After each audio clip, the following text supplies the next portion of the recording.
Folks, there's a revolution happening right above our heads. Solar power is exploding. It's doubling every 3 years, and it's set to light up the whole world by 2035. The good news for you, every solar panel needs silver paste to work its magic. So silver's about to shine brighter than ever. Are you ready to power up your retirement in 2024? With silver demand through the roof, a silver IRA with Noble Gold makes perfect sense. No matter who wins the election or what the economy does, silver's future looks very bright. Don't let this opportunity slip through your fingers in 2024. Visit noblegoldinvestments.com now to claim up to 10 1-ounce silver Trump coins or a 10-ounce silver American flag bar. Let's catch this silver tsunami together. What do we do if someone refuses to be tested? Well, they can't now. If someone refuses in our facilities to be tested, they have to keep staying. So they won't be able to leave after 14 days. They have to stay on for another 14 days. So it's a pretty good incentive. You either get your tests done and make sure you're cleared, or we will keep you in a facility longer. Free fries when you get vaccinated? I got vaccinated. You're saying I could get this? These delicious fries? Wait a minute, but there's also a burger element to this? If this is appealing to you, just think of this when you think of vaccination. If you're a business leader, a nonprofit leader, a state or local leader who has been waiting for full FDA approval to require vaccinations, I call on you now to do that, require it. Do what I did last month, require your employees to get vaccinated or face strict requirements. We have to deal with the anti-vax campaigns because they will cost lives. And if we need to pass emergency legislation to deal with them, I'd be quite prepared to work with the government on that. So the folks out there tonight shouting, the anti-vaxxers, they're wrong. If you want to get on a plane or a train in the coming months, you're going to have to be fully vaccinated because everyone needs to get vaccinated, and those people are putting us all at risk. And yes, there is a small fringe element in this country that is angry, that doesn't believe in science, that is lashing out with racist, misogynistic attacks. Those anti-vaxxer mobs, they don't get to dictate policy of this government. Get vaccinated, and you know what? If you don't want to get vaccinated, that's your choice, but don't think you can get on a plane or a train besides vaccinated people and put them at risk. You need to condemn those people. You need to correct them. And I am not going to back down no matter how many of them show up to try and shout us down from what I know to be true, what science tells us.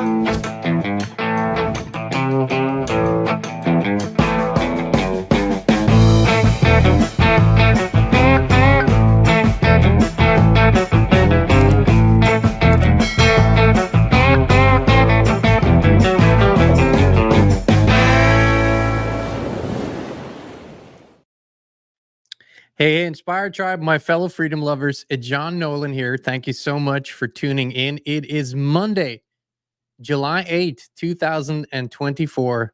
We're healthy, we're wealthy, we're whole, we're free. So good to see you on Rumble, on X, and on YouTube. Thank you for being in a live chat.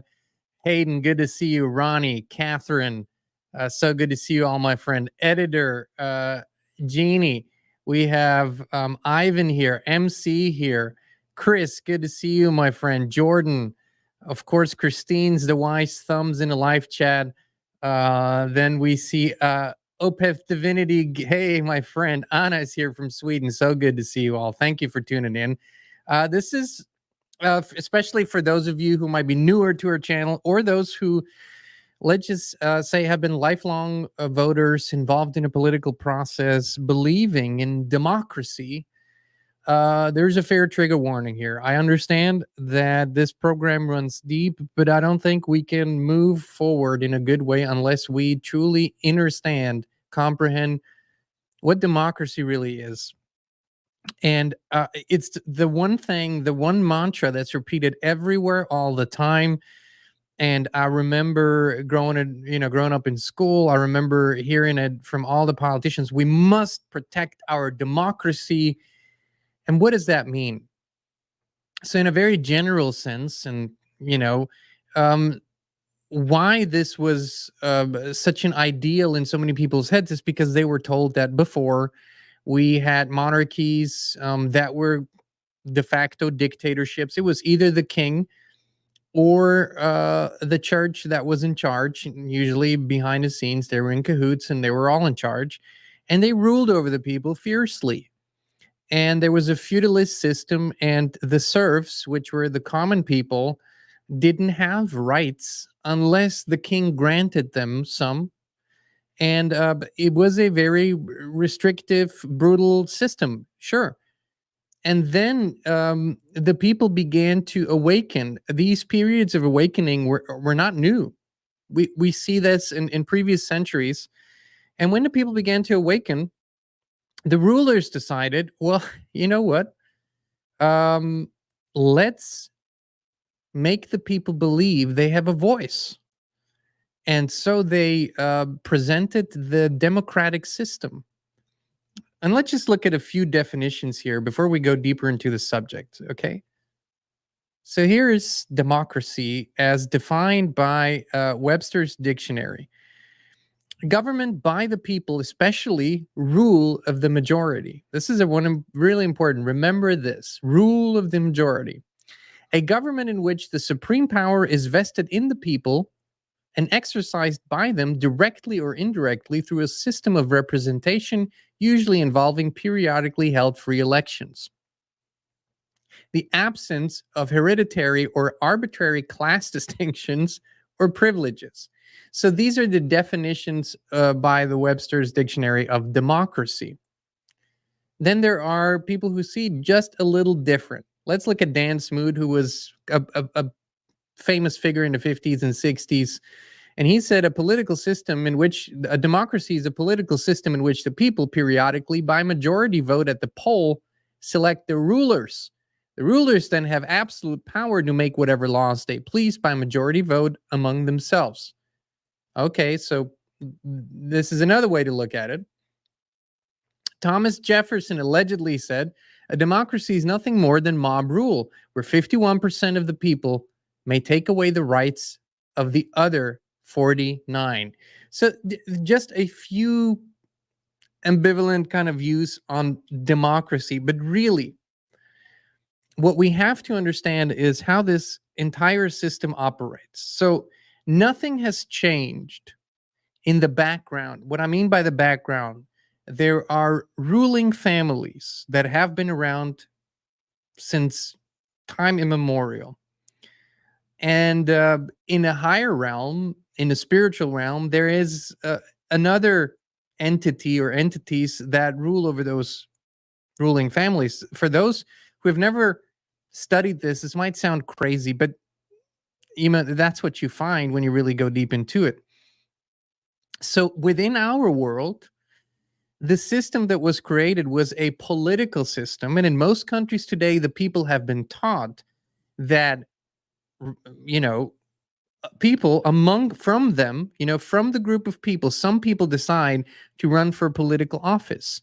And then these people have to get the votes of their peers through an election system so they can represent them in parliament or in a senate or whatever the system is.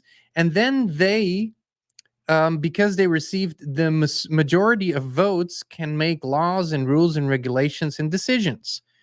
And if the people don't like what they're doing, then in the next election, they can vote for somebody else. That is the extent of democracy. And all it takes is for 51% or 50.1% of the people that's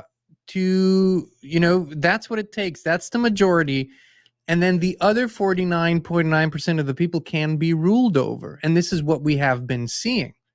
The truth of the matter is that you don't get to elect whom you want to represent you.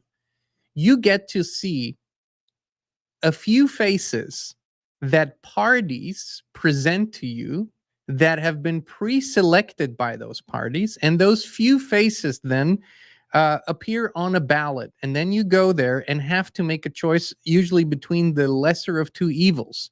Because in in the grand scheme of things, all parties are controlled through their apparatuses and general systems. Intelligent people with means, which means, the multimillionaires, billionaires, and whatever, they know this. And if you look at their contribution records, they support both or all of the parties, depending on which country you're in.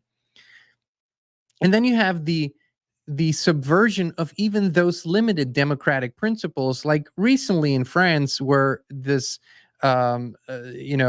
surprise election was called by Macron a few weeks ago, and then it started by the party of Marine Le Pen, who in the first round of the elections, because they have multiple rounds, her party won the majority of votes. But then what the parties on the left did for the next round, which should not be allowed, but this is just their game, because each party couldn't get enough. They basically bonded together to a coalition and called themselves something new. So now in this round of the election, they have simply subverted the democratic process, and this new coalition, a week after the first round, got the majority votes, which is not true. If you look at who competed, then Marine Le Pen's party would still be the winner, but they just subverted the will of the people. Now they say we got the majority vote. But here's the thing. In a democracy, and the way that democracy is lived and practiced all over the world today, whoever gets selected into those places of government and the executive branch, they get to decide and create basically whatever they want. And the intro that we showed was to remind all of you what they did with that power. They claim absolute power because they received the votes. So then you might ask, what is a better solution? Well, I'll give you a quote that kind of came to me a few weeks ago. I was laying in bed at night, and sometimes this really happens where things just are being put together so they're easily digestible. And this is what I think. A governing body is not supposed to help the people, educate them, rule them, restrict them, or regulate them. That's not what they're supposed to do. A governing body is supposed to protect the rights and conditions that allow people to help themselves in all areas of their lives. I think this is what the entire scope of a governing body should be.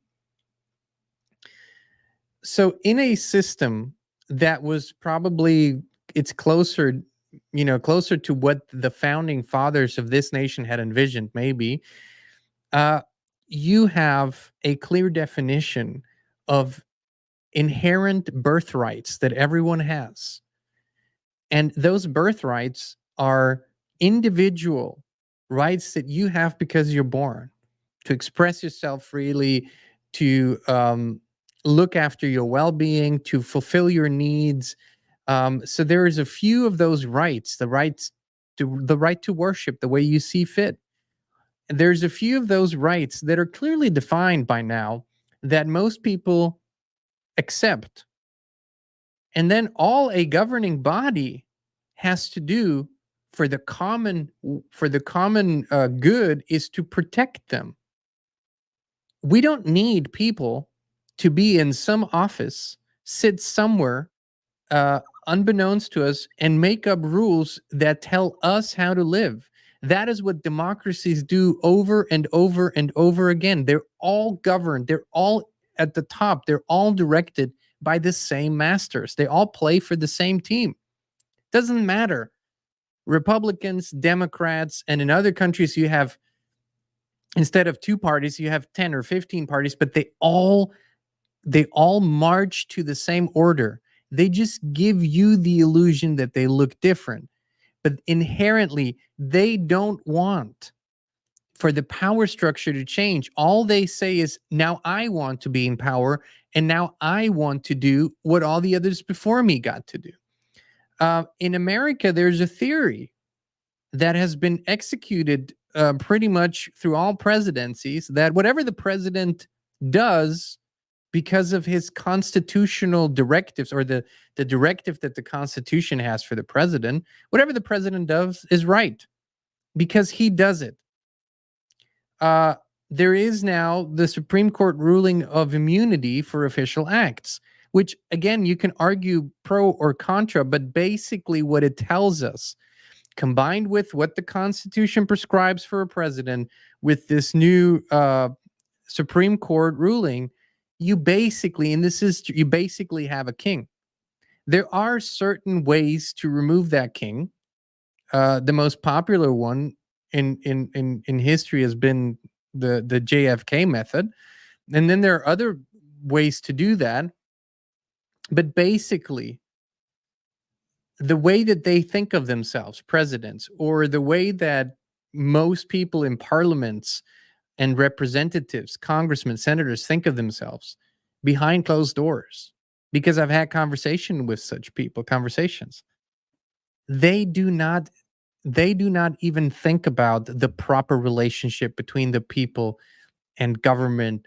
And that to them is so abstract, it's so far away. They see themselves as a ruling class that is basically involved in two things: furthering the agendas of their masters and running a public relations campaign to get reelected. That's all that they do. That's all that they, it has nothing to do with the well-being of the people. It has nothing to do with protecting individual rights, because individual rights are in their way. People that understand or understand their rights, that understand who they are, that understand their own sovereignty, that comprehend that they're free beings, that is every government's enemy. That's why people like David Icke are banned in most countries. Not because they committed a crime, because he never did. Not because he's charged with anything. No. He simply tells the people, you know what? You can stop playing the game. And a democracy as a system is simply not worth saving. It is a system of invisible shackles and chains. That's what this is. It's the illusion of some sort of freedom or participation. And it is the idea that there needs to be a parent, a great parent, that ultimately decides what is good and what isn't good for us. The left wing and the right wing, this is another quote that triggers people, are two wings of the same bird. But people say, John, how can he say that? The extreme left is so destructive. The extreme left is so woke. Yes, right now, that's the current state of affairs, is that among the two wings, you know, most people with a little bit of common sense would probably side more with the right currently than the lunacy of the left. But that's just currently. There were other times when it was the other way around. And they keep flipping. If you look historically through the last few hundred years, they keep, basically the parties keep reversing their agendas. So when you sided as a classic liberal, for example, if you sided more with the left 40, 50 years ago, those same ideals are now represented by the right. So you have to switch over. And probably if the system continues to fool enough people, in 10, 15 years, you're going to have to switch back, because that's what they keep doing. They give us the illusion that, there is a better way.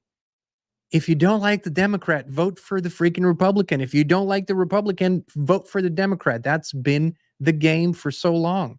And people can't imagine that there is any other way. They can't imagine that there are other solutions. They can't imagine that ideas are not inherently left or right, that's a thought box.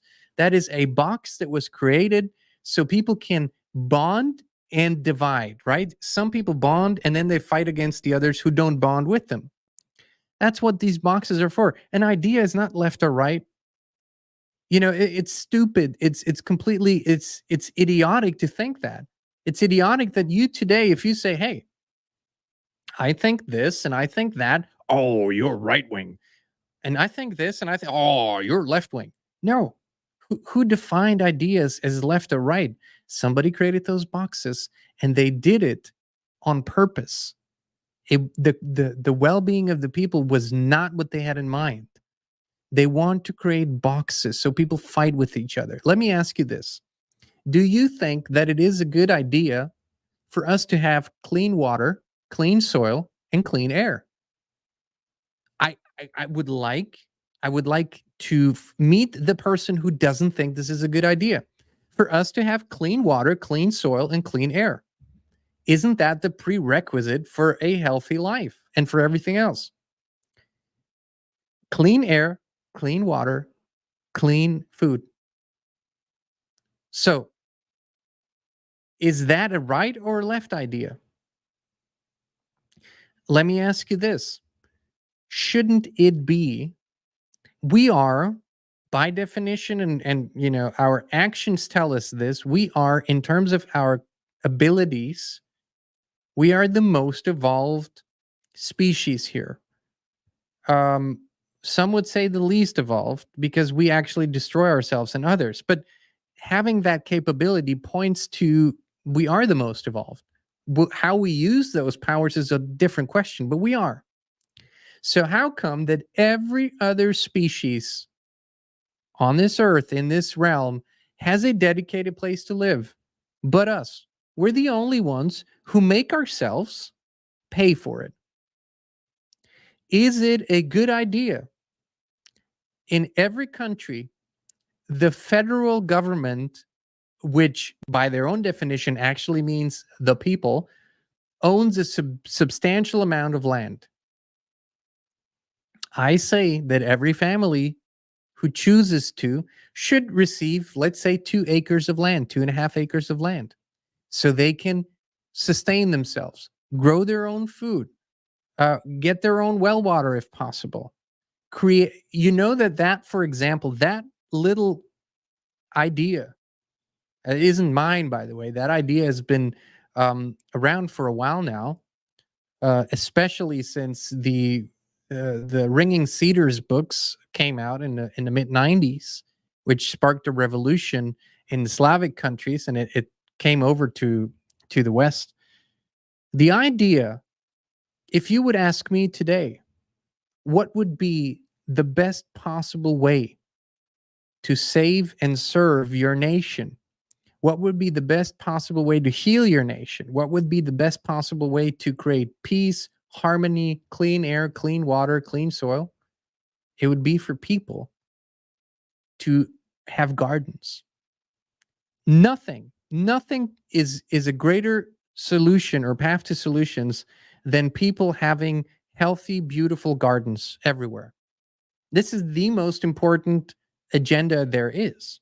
It solves a million other problems.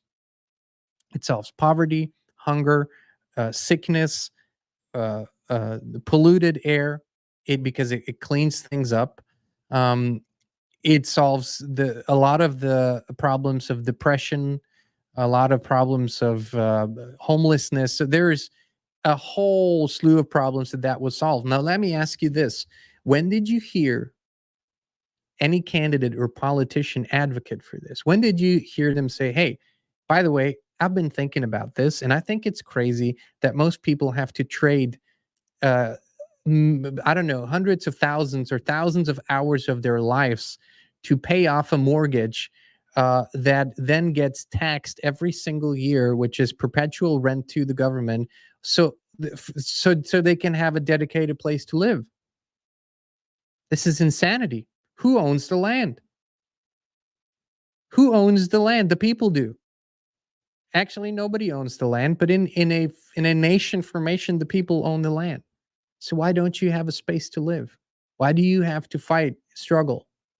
Why do you have to do that? In whose interest is it? And how come the foxes and the bears and the wolves and the birds and the squirrels don't have to pay for that? How come they have a dedicated space to live? This entire system is predicated on the programming that people believe in it, because that's all that is holding it together. They believe in it. They believe that the next election will finally bring the change, although the same thing happens over and over and over and over again. And then people say, And we're gonna. By the way, we're gonna have a great guest on the show in a few weeks here. The creator of the movie The Jones Plantation, Larkin Rose. We're gonna bring him on because he's someone who's been talking about this for many years, and just helping people to have a broader perspective and to think of things a little differently. We are killing ourselves by participating in this system. And people are saying, "Are you telling people not to vote?" No, I'm telling you, just use your own mind. Just think your own thoughts. Question this thing. I want you to go back to your grandparents, okay? So, in their time, and what solutions have they been presented with? Oh, vote for somebody else. Okay, so since your grandparents were born, how many elections were there? Go and count them out. And then look at the state of the world. Has it become better or worse? Have people been freer or more restricted? Are the burdens on people becoming bigger or smaller? Do people have to pay more taxes? Are they more indebted? Why are our governments indebted to the, what, 6-7 trillion, $30 trillion, or how much? I don't know where we are now. 33-34 trillion dollars. I don't even know what the national debt is right now. It's such an outrageous number. Could be 300 trillion. What does it matter at this point? Who are we indebted to? Whom do we owe that money? Why doesn't the government create its own currency? Why is it a conglomerate of private banks? You see, this is a huge rabbit hole. But the only solution to all of these rabbit holes is every single time, every 4 years or every 2 years, counting the midterms in this nation, is vote for somebody else. And even the intelligent people who see all the corruption, who see all the crap, at the end of the day, when the 2 or the 4 year term is over, they come out and they say, now vote for this person. Now this person is finally going to do it better. But what does that person need? Even if they have their heart in the right place, even if they could do it, what did they need? An extraordinary amount of power. They need to assume an extraordinary amount of power to get these big things done for you, to save you. So they need to assume literal dictatorship. But what does that mean? That 4 years later, some asshole comes in, assumes those same powers, and does the exact opposite. And this is something that we need to finally grasp on a deeper level. The powers of representatives need to be minimal. Minimal. The punishments for them abusing their status and their positions needs to be maximal. If an elected representative enriches themselves illegally by stealing from the people, that there should be severe punishment for that. But the problem isn't just improving the system. The problem begins in being able to imagine that it could be different. Being able to imagine that you could claim back responsibility and authority over your own life. That you could actually govern yourself, which is what any free thinking, freedom loving individual does anyways. If you know that a rule or regulation or law would hurt anyone or anything, you would disobey it in a second. That's what we all do. If a rule harms anyone or anything, we don't follow it. I don't care if somebody wrote with black ink on white paper some stupid shit. I don't care. I don't really acknowledge any human authority over me. If I have a an agreement or relationship with someone where I say, you know what, there's something that I don't know really well, but I trust you and you know it really well, I will probably listen to their guidance on that. And then I'll make a decision on it. That's as far as I go with it. Other than that, if somebody stands there and pretends, oh, I have authority over you, well, go F yourself. I don't care. I don't care. As long as you're not harming anyone, as long as in your expression of freedom you're not harming anyone or their property, no one has the right to tell you anything, to restrict you in any way, shape, or form. They don't. They inherently don't unless you give it to them. And that brings me to another completely flawed principle of how they sell democracy to the people. They say every power that we have, we get from the people. The people transfer their rights to us. Really? So let me ask you this. Taxation, so theft. You have the right to steal from others. You have the right to steal from their labor, to steal from what they have accomplished. I don't think you have that right. I don't think anyone is born with that right. You have the right to kill others? Really? Or fine them? Imprison them if they haven't harmed anyone or if they haven't harmed or stolen anyone's property? We don't have those rights. So how can we transfer those rights to a governing body if we don't have them to begin with? So how can a governing body assume rights that nobody has? I tell you how. They've convinced you that you have given them those powers, and now they have the power to do whatever they want. And if you don't like it, they will use violence. If they don't like a protest, if they don't like an assembly, if they don't, what do? They come in, they use their tear gas and their rubber bullets and their sonic weapons and whatnot, because that's what they can do.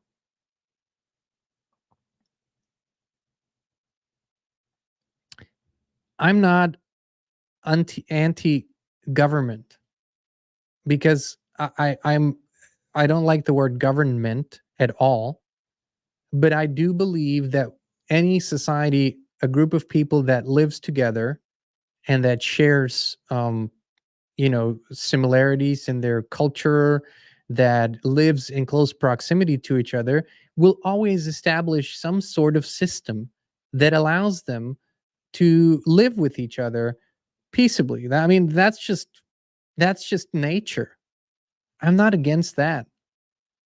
But what we have today is it's basically a monarchy on steroids in most countries of the world. The only thing that has grown over the last years is the size of every federal government. I don't think there's a nation on earth where the size has come down. The only thing that keeps growing is taxation, regulation, stricter rules, and more laws, which historically tells us we're coming to the end of this, right? At the end of every empire, and all of these are empires. I don't care if you live in Austria. I don't care if you live in the United States or in Canada. These are all empires, some small, some big, but they're all empires. And they're run like empires. Some have a better PR machine. They look more democratic, others not. But trust me, if you say the wrong things, and if you associate with the wrong people, and if you circulate the wrong ideas, oh my God, there is a hand in the background that will put their fist down on you. We've been on the receiving end of this, so we know. But even that fist can't harm you if you know who you are.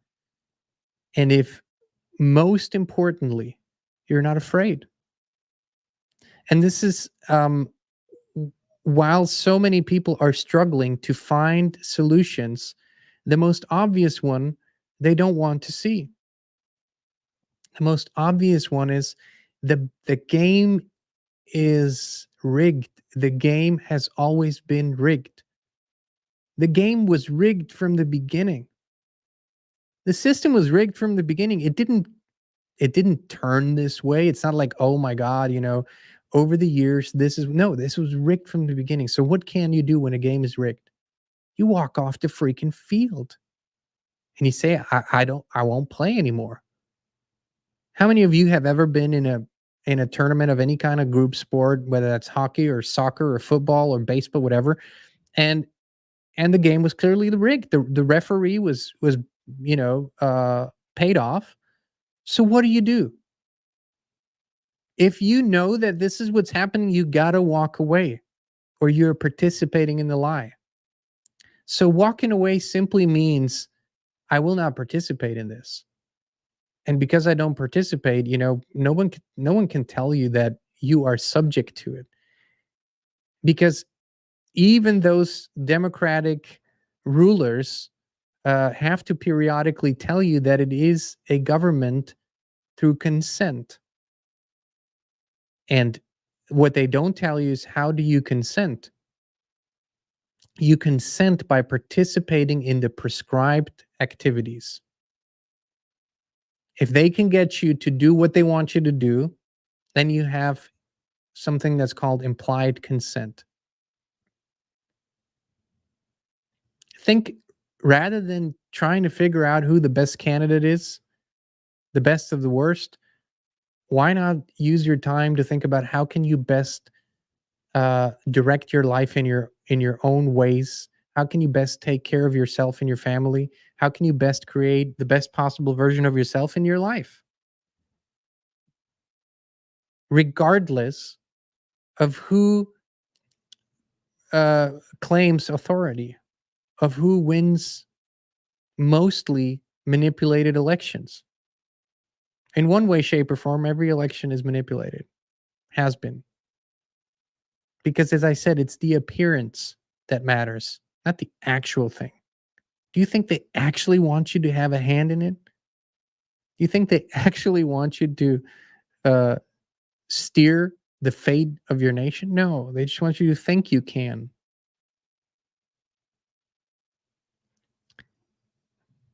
And every single time when a new leader comes in, they prove my point. Within a few weeks or months, they either walk back their promises, forget about them, or alter them. And by the end of their reign, you ask yourself, so how many of the things that they promised me did they actually do or even attempt to do? And when they can say they did 10%, you are all excited because that's way more than anyone else. And on and on and on and on the game goes. And to them, it is just a game. So this is kind of like war, because it is war. And there was this idea that's been floating around. What if it's war and nobody's showing up? Huh? What happens? What happens if a war is declared or started and the battle lines are clear and everything is there, but nobody shows up? And even the people that are supposed to fly the drones and direct the ballistic missiles and whatnot, even they don't show up for work. They don't direct the joystick. They don't push the buttons. They don't do it. So what if it's politics time and the people just refuse to show up for it? I start thinking about better ideas. Just an idea. Not saying you should or shouldn't do it. I'm just saying think about it. How much of a choice is there really within this? I know there are people today that will tell me, hey, you didn't understand.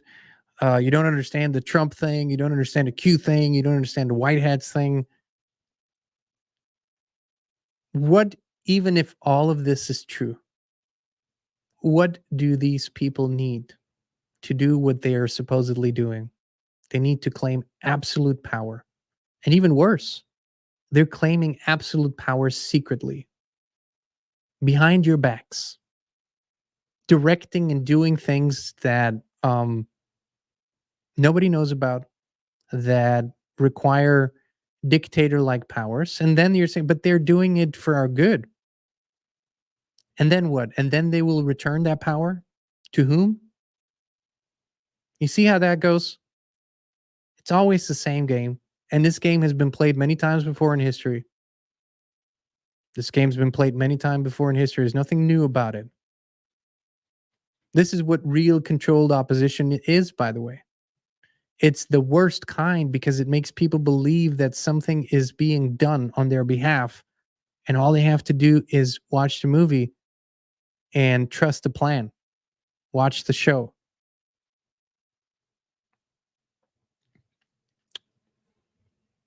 And how much empowerment is that? How much sovereignty over your own life does that give you? I know my views on this are very unpopular. I'll tell you why. The really unpopular thing that triggers people is that if they want to know who can fix and change their lives, they only have to look in the mirror, and that's what nobody wants to hear. Because it's much easier to think that we just have to make it to the election and then we'll go and vote for the better guy or the better woman. And then they'll do it. Or we'll wait for the savior. We'll wait for a guy that returns and that guy will fix it for us. The most uncomfortable thing for most people to hear is, it's you. It's always been you. Doesn't matter how long you wait. It's always been you. The only person that can change your life is a person staring back at you from the mirror.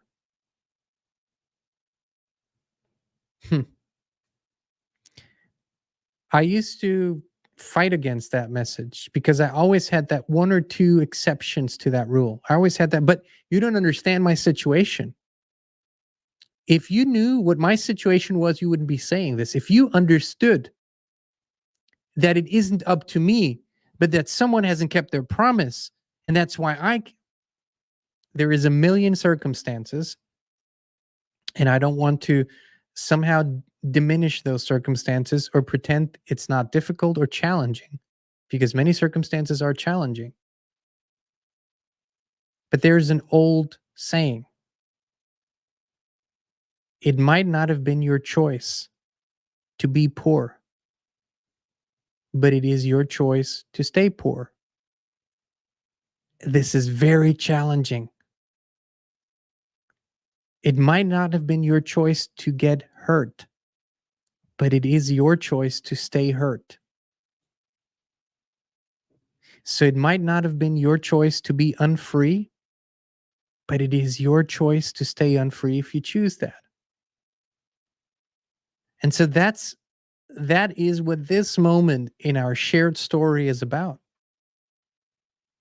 It isn't about electing a better leader. First, the people have to better themselves. First, the people have to find out who they really are. First, they have to become who they were actually designed to be. And then by default,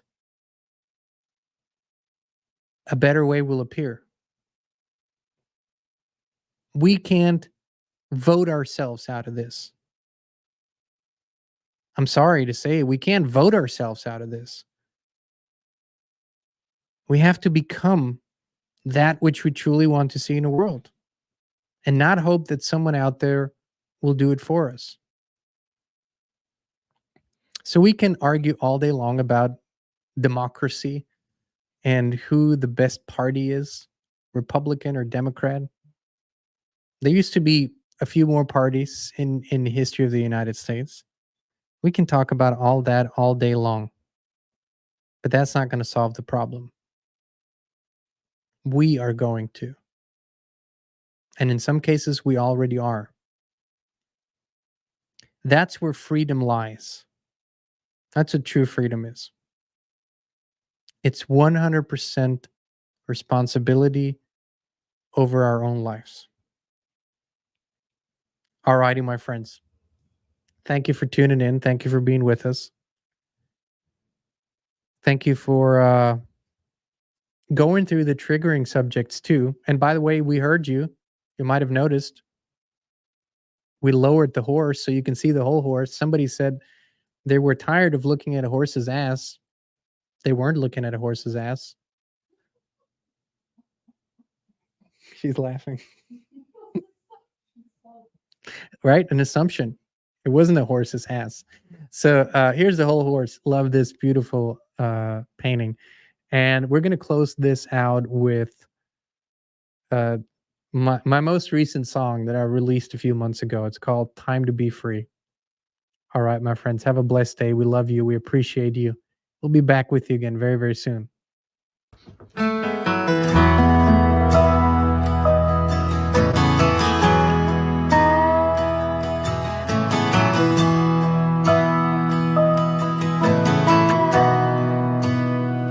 Must be something in the water or something in the air. I can feel it getting stronger. The signs are all there. It's written in the stars. It's printed in the sand. It's a whisper getting louder, a whisper in the wind. It's time to be free.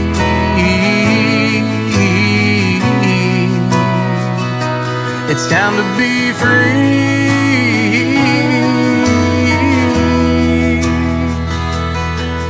From the east to the west, from the south to the north, there's a beautiful awakening. It's time to be free.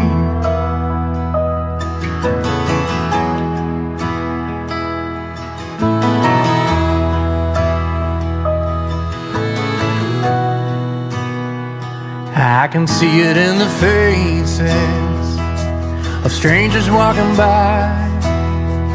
Not a word that is spoken, just a spark in their eye.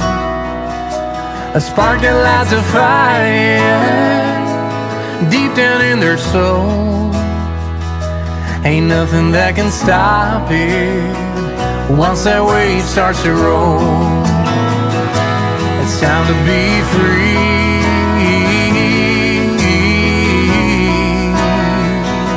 It's time to be free.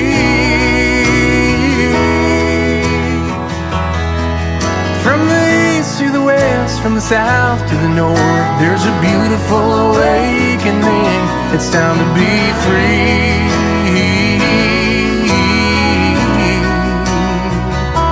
It's time to be free.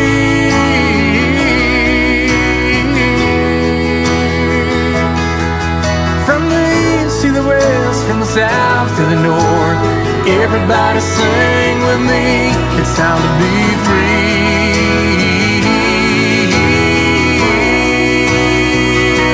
It's time to be free.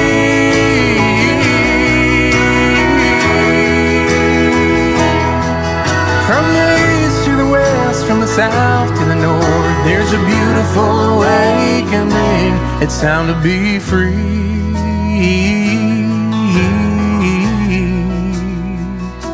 It's time to be free.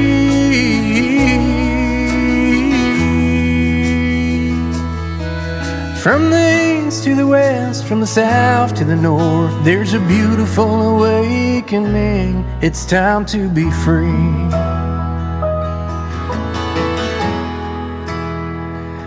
It's time to be free. It's time to be free.